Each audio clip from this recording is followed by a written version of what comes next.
Пайғамбари Аллоҳ дар як ҳадиси саҳеҳ мегӯяд ба саҳобагон, ба бузургтарини умматон дар рӯи замин мегӯяд, ба падарони шумо мегӯяд, ба умматоне ки ҷонашонро фидо мекарданд танҳо барои розигии Аллоҳ, одамоне ки бузургтарин фидокориҳоро карданд, вале ба ҳамаи ин нигоҳ накарда, онҳо худро аз ҳама одамони ночиз меҳисобиданд.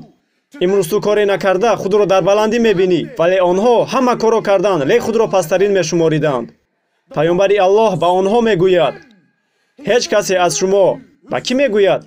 ҳеҷ касе аз шумо бо корҳои кардаи худ дохили ҷаннат намешавад. ҳеҷ кас. одамон чунон мегарданд гӯё аллакай онҳо одамони ҷаннат шуданд. мошоаллоҳ. одамон мегӯянд: мо ибодат мекунем ку шейх. 100% бародар, ба ин хел одамон аллакай алфирдаус.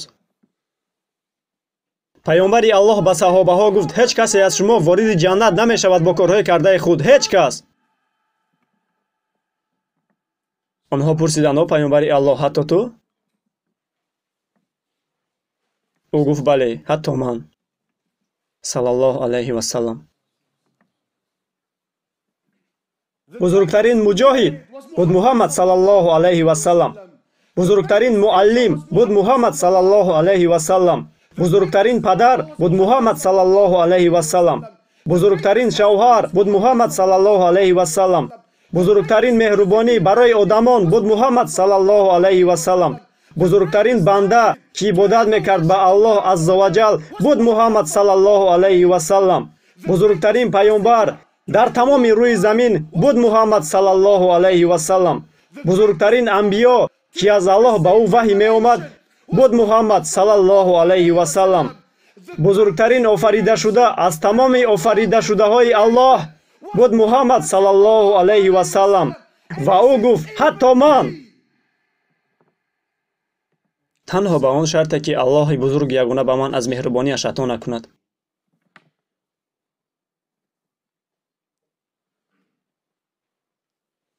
ҳатто ман.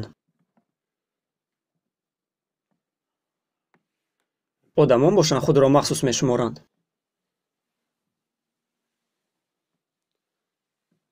пайғамбари Аллоҳ дар бораи марде нақл кард ки дар ибодати Аллоҳ буд тӯли 500 сол. 500 сол буд дар ибодати Аллоҳ.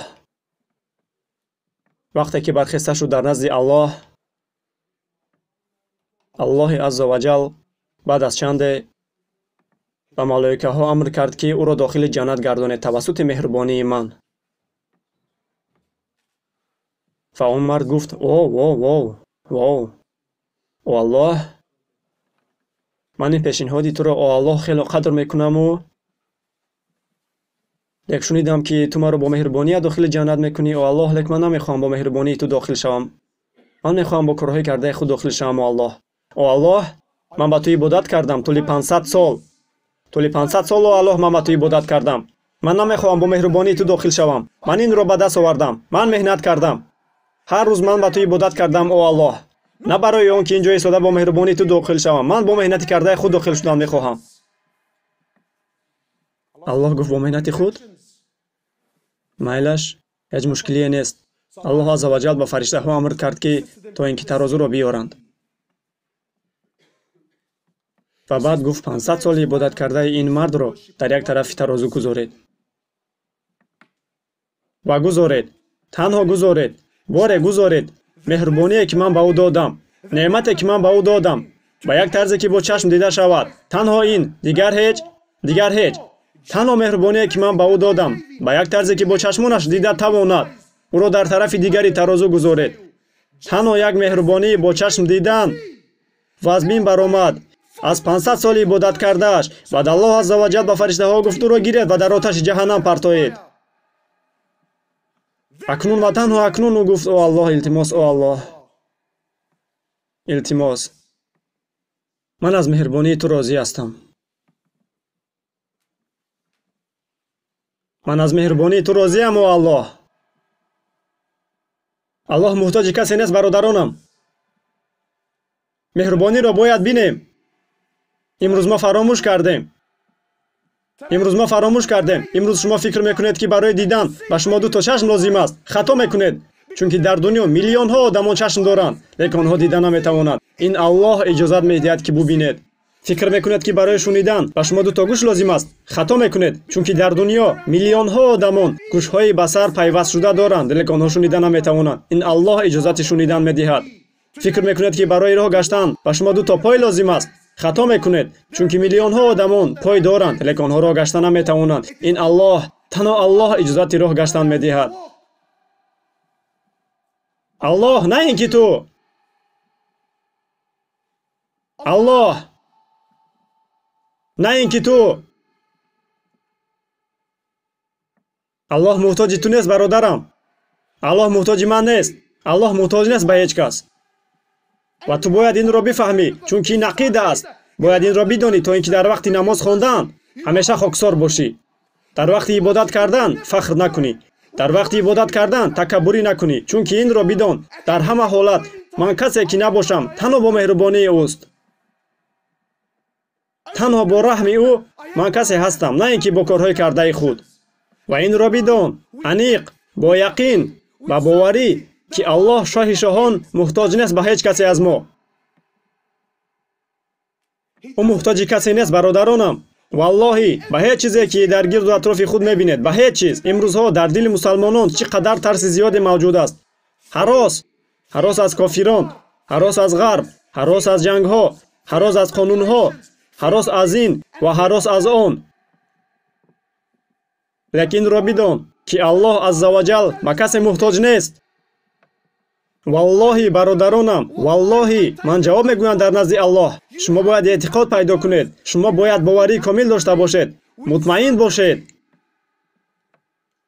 ки ҳар як мавҷудоте ки дар рӯи замин зиндагӣ кард, зиндагӣ мекунад ва касе ки зиндагӣ хоҳад кард, валлоҳи, ҳар як мавҷудоти зинда, ҳар як ҷин, ҳар як ҳайвоне ки дар рӯи замин зиндагӣ мекунад, ҳар як паррандае ки дар осмони Аллоҳ парвоз мекунад, ҳар як моҳие ки шино мекунад дар уқёнуси Аллоҳ азза ва ҷал, валлоҳи, ҳар як замин, ҳар як мамлакат, валлоҳи, бо ҳамаи ҳукуматҳояшон, бо ҳамаи қувваи ҳарбияшон, бо ҳамаи қудраташон, бо ҳамаи олимҳояшон, бо ҳамаи пулҳояшон ва бо ҳама чизҳои доштаашон, ҳамааш ғари ҳеҷ чизи доштаашон, ҳар як давлат, ҳар як дарахт, ҳар як зарраи хок, ҳар як кӯҳ, ҳар як дарьё, ҳар як уқёнус, валлоҳи, ҳар як ситора, ҳар як офтоб, ҳар як моҳтоб, ҳар як сайёраи замин, ҳар як фаришта, миллионҳо фариштагон, ҳамаашон, ҳатто як то ҳам намонда, Микаил, Ҷиброил, Исрофил, ҳамааш, осмони якум, осмони дуюм, осмони сеюм, осмони чорум, осмони панҷум, осмони шашум, осмони ҳафтум, арше ки дар болояшон, ҳар чизе ки тахти Аллоҳро мебаранд. арши Аллоҳ, ҳамааш мемирад, мемирад. ҳеҷ чиз намегардад, ҳеҷ чиз намеистад, ҳеҷ чиз намерӯяд, ҳеҷ чиз намешиканад, ҳеҷ чиз намедиҳад, ҳеҷ чиз намегирад, ҳеҷ чиз намебарояд ва ҳеҷ чиз намеғалтад, ҳеҷ чиз вайрон намешавад ва ҳеҷ чиз барқарор намешавад бе Аллоҳ. қабул кунед инро ба боварии комил ва бо дили пур. намемонад чизе. ҳамаи чиз мемирад, ҳамаи чиз. ғайри Аллоҳ. Аллоҳ муҳтоҷ нест ба чизе, ба касе. На ба паёмбарон, на ба фариштаҳо, на ба ҷинҳо ва на ба одамон. мо муҳтоҷи ӯем. ӯ алҳайюл қайюм, то абад зинда аст. шояд бигӯед ки бародар, ман ҳам зиндаам, ин чӣ алоқа дорад? ман ҳам зиндагӣ дорам. бидон ки зинда будани ту аз будани ӯ вобаста аст. ӯ аввалин аст ва саршавӣ надорад. ӯ охирин аст ва анҷоме надорад. ӯ Аллоҳ аст. ӯ Аллоҳ аст. Ал-Малик. ӯ шоҳ аст. ӯ шоҳ аст. ӯ ягона касе аст, ки дар рӯзи охират, вақте ки ҳамаи чиз ба охир мерасад, вақте ки Аллоҳ азза ва ҷал ҳамаро ба охир мерасонад, ҳар як мавҷудоти зиндаро, вақте ки Аллоҳ азза ва ҷал, Аллоҳ ҳамаро несту нобуд месозад, ҳамаро, ҳар як одамро, ҳар як ҳайвонро, ҳар як ҷинро, ҳар як фариштаро, то ҳамон замоне ки ҳеҷ ягон аз мавҷудоти зинда дар ҳеҷ куҷо боқӣ намонад ғайри Аллоҳ. ва Аллоҳ мепурсад: أين الملوك؟ أين أبناء الملوك؟ кани он шоҳон? кани он шоҳоне ки ба фикри худ онҳо шоҳ буданд? кани фарзандони он шоҳон? Аллоҳ мепурсад: кани он золимон? кани он ғоратгарон? кани он ҷавонон, ки худро касе мешумориданд? кани? أين أبناؤهم؟ кани фарзандони онҳо?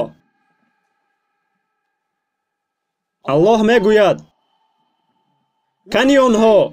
ва баъд мепурсад: لمن ملك اليوم؟ дар имрӯз акнун кӣ шоҳ аст? Ке?